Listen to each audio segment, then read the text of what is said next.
Y entonces veamos en contraparte qué propuso nuestro presidente de la República, Pedro Castillo, en este encuentro importante de la CELAC en México. Señor Andrés Manuel López Obrador, presidente de los Estados Unidos de México. Señoras y señores jefes de Estado y de Gobierno de la Comunidad de Estados Latinoamericanos y Caribeños. Señor presidente del Consejo Europeo, señora secretaria ejecutiva de la CEPAL, señoras y señores jefes de delegaciones, cancilleres, miembros de todas las delegaciones. Reciban ustedes el saludo fraterno del pueblo peruano. Traigo el saludo para todos los que estamos en esta sala de los hermanos quechuas, los aymaras, los aguajún, los conibos, los shipibos, los hombres y mujeres que nunca han tenido voz en mi patria. Pero el día de hoy me siento fortalecido porque es la primera vez que salgo del país como jefe de Estado recién asumido.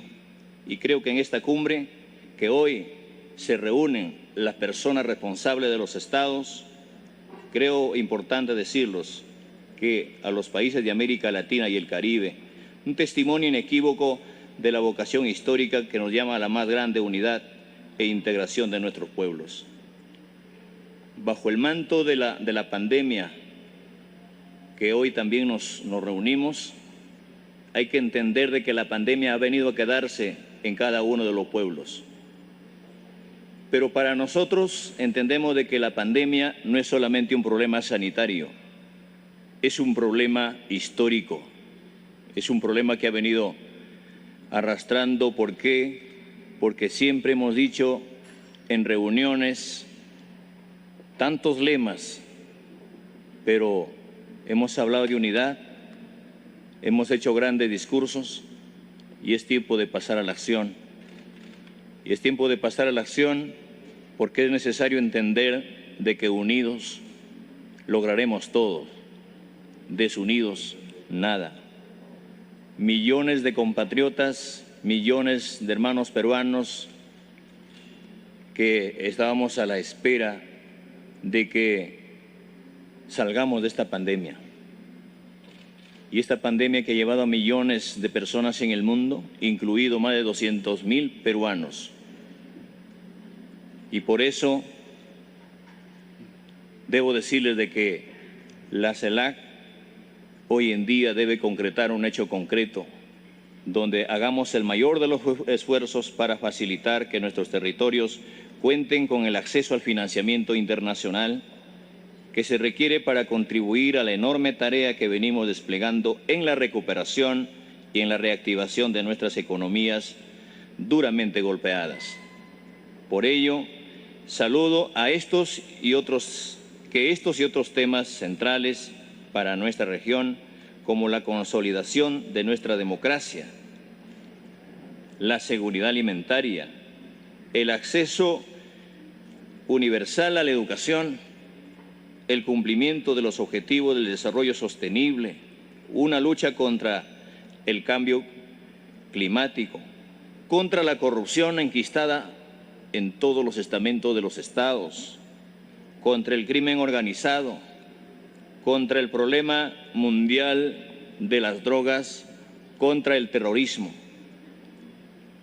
Hay que luchar por la protección de los derechos humanos, las libertades de todas las personas, la igualdad de género, el respeto a los pueblos originarios y afrodescendientes, entre otros.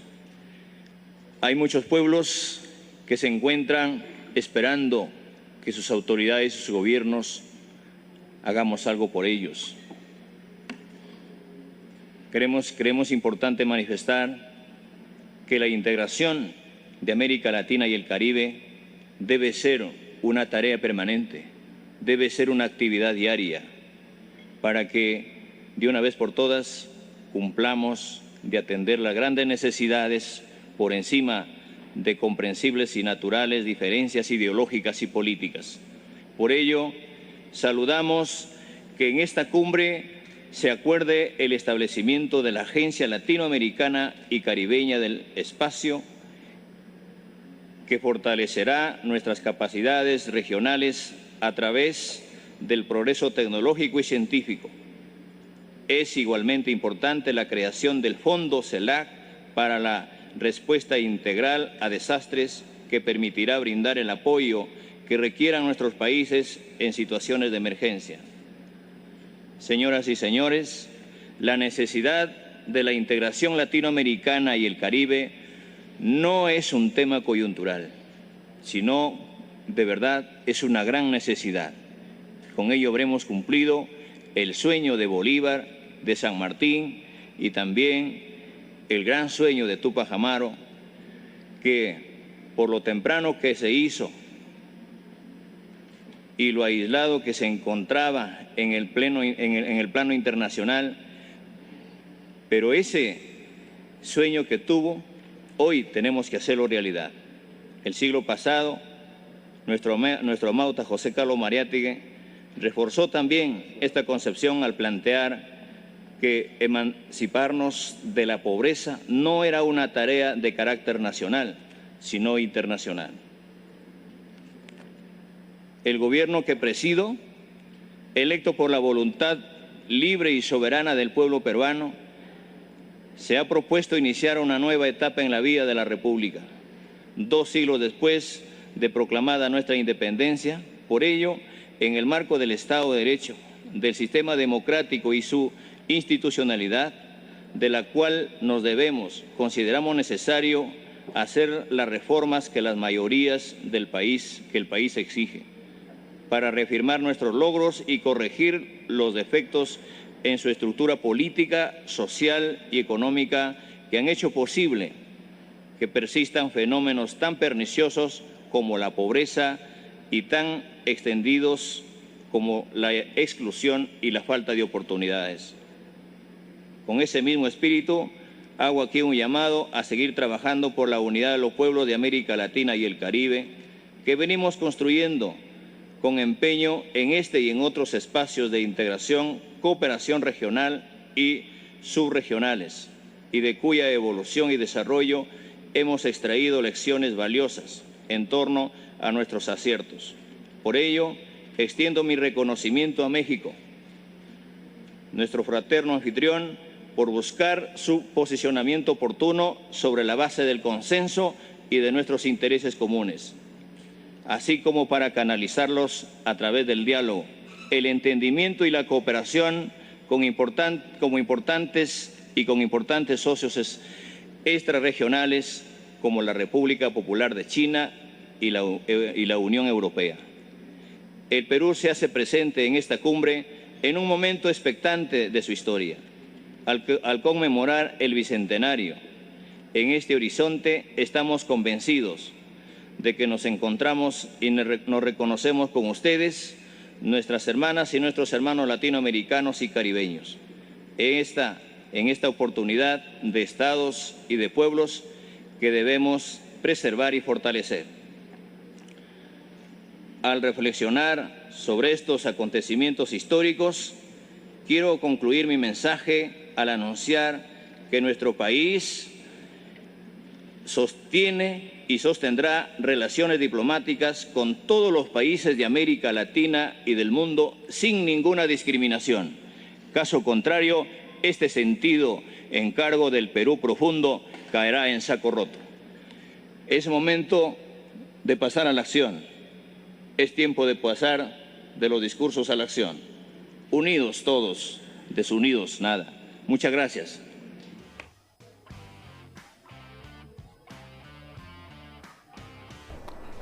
Señor Pedro Castillo, ahora le vamos a dar algunas pequeñas sugerencias desde este humilde espacio. Primero, pensamos de que efectivamente la Unión Latinoamericana y de los países de Latinoamérica o de Centroamérica debe de darse en base a objetivos. O sea, no se unen la gente por gusto, no se une con un matrimonio, no es la unión de dos personas porque quieren estar juntas, caminar juntas, no. La unión se hace en base a objetivos, a cosas en común, a la procreación de los hijos, a la educación de los hijos y a una serie de cosas que van junto con el matrimonio. Y de igual forma va en los objetivos de los países. Los países tienen que sentir que se complementan económicamente, que en este caso hay un principio, principalmente una búsqueda de desarrollo económico, un apoyo de una economía común, etcétera, o sea, una economía macrorregional común. En base a esos objetivos es que los países se unen. Por ejemplo, como estaba manifestando antes, los países de esta unión de países que fue Colombia, Ecuador, Chile y Perú, tenían objetivos económicos principalmente, y por eso la Alianza del Pacífico tuvo mucho éxito y negoció con Canadá y con Estados Unidos condiciones ventajosas en el aspecto económico. Entonces, yo creo que en base a discursos no vamos a caminar, como dice, de la palabra a la acción. Tenemos que tener visión, o sea, común, visión de país, visión de objetivos en común con los países para que se unan y para que de verdad crean en esas palabras. Entonces, yo creo que este CELAC está terminando de ser otro evento internacional en el que se dan unos discursos fabulosos, como el del presidente López Obrador, que es un gran maestrazo en la comunicación. Yo he tenido oportunidad de escucharlo muchas veces en México y la verdad que dista mucho de lo que tenemos ahora nosotros. Entonces, la idea efectivamente es de que nosotros comuniquemos de mejor forma nuestros objetivos. Yo creo de que, por ejemplo, el presidente Castillo no tiene una gran locuacidad para comunicar las cosas, pero eso no quiere decir de que sea una mala persona, de que, o sea, sea un mal presidente. Él puede delegar, pero tiene que delegar a gente de bien, a gente preparada, a gente no necesariamente tan ideologizada en los temas, que sean más técnicos. Entonces, él puede delegar estas funciones de comunicar adecuadamente sus objetivos. Entonces, yo creo que esto se tiene que saldar ya y tenemos que observar a nivel internacional algunos pequeños detalles.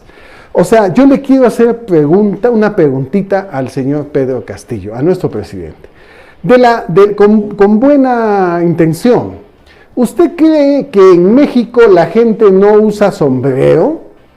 O sea, ¿usted piensa que en México o en Cusco o en Arequipa los chacareros no usan sombrero? ¿Usted sabe para qué se usa de verdad, señor Pedro Castillo, los sombreros?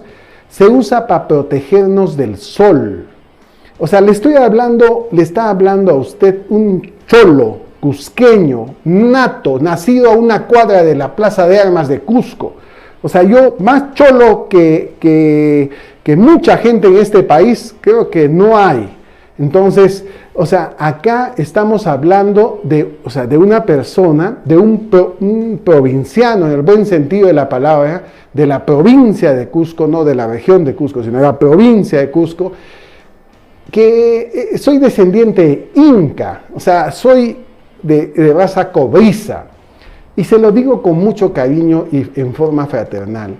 O sea, los sombreros, señor Pedro Castillo, se usan, pero se usan para protegerse del sol y hay que guardar las formas. En un foro internacional no podemos ir con ese tipo de amuletos a mostrarnos como con plumas o con sombreros. O sea, la gente no lo ve totalmente bien este aspecto. O sea, podemos tener nuestro sombrero y dejarlo en la mesa por respeto a los demás. Porque ahí hay presidentes, primeros ministros, etcétera, etcétera. Entonces no necesitamos caminar con nuestro sombrero sentados y en todos los lugares para que piensen de que somos de un estrato popular. No, señor Pedro Castillo. O sea, tenemos que guardar en este caso las formas, y yo creo que, o sea, no necesariamente a usted lo quieren ver como estampita en la misma forma como lo vieron en la campaña, caminando por las calles con su sombrero. El sombrero chotano no tiene nada de pobre. El sombrero chotano primero está hecho con paja tejida de Ecuador. Y ese sombrero al cual yo me he pedido varias veces, o sea, un buen sombrero tipo chalán, ese sombrero no baja de 600 o 500 soles en el Perú. No baja, o sea, no es una cosa popular, no es una cosa económica. Que muchos de nuestros paisanos cajamarquinos se lo pongan, es porque justamente la calor es infernal en la zona de Cajamarca. Entonces, señor Pedro Castillo, ya vamos modernizándonos, ya no somos candidatos, somos el presidente de la República y tenemos que demostrar e imponer algo.